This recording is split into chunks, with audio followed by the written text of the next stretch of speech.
બંધમાં છે. આ હશે તો લેફ્ટ હેન્ડ સાઈડ જશે તો રિવર્સમાં ચાલશે, અને આ થયું તમારું ન્યુટ્રલ, અને આ થયું તમારું ફોરવર્ડ કન્ડિશન, ઓલી બેકવર્ડ કન્ડિશન. આ છે એ તમારી ક્લોકવાઇઝ. હવે આ છે એ શું છે? હેડ stop.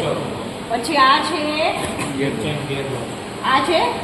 Quick change gear box. અને પાછળની સાઈડ શું આવ્યું છે? Gear mechanism. એનું યુઝ શું થાય છે? ગિયર મિકેનિઝમનો આપણે શું કરીએ છીએ?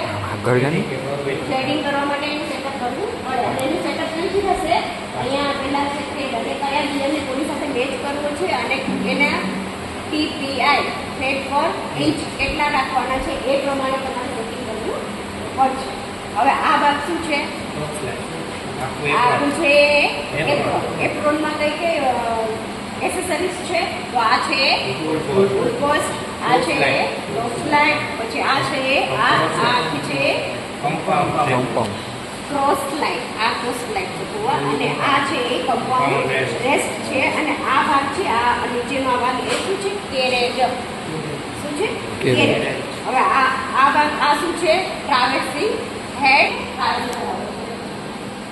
આ છે ટેલ સ્ટોક. ટેલ સ્ટોક નું શું કરીએ છીએ આપણે? કોઈ લાંબા પાર્ટ્સ છે એનું સેન્ટર મેળવવા માટે, બોરિંગ કરવા માટે.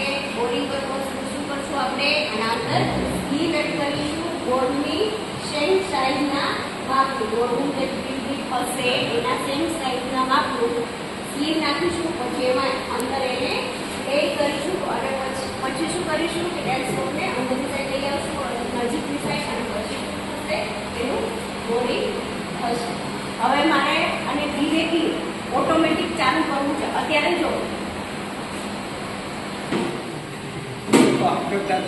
ચાલુ કરી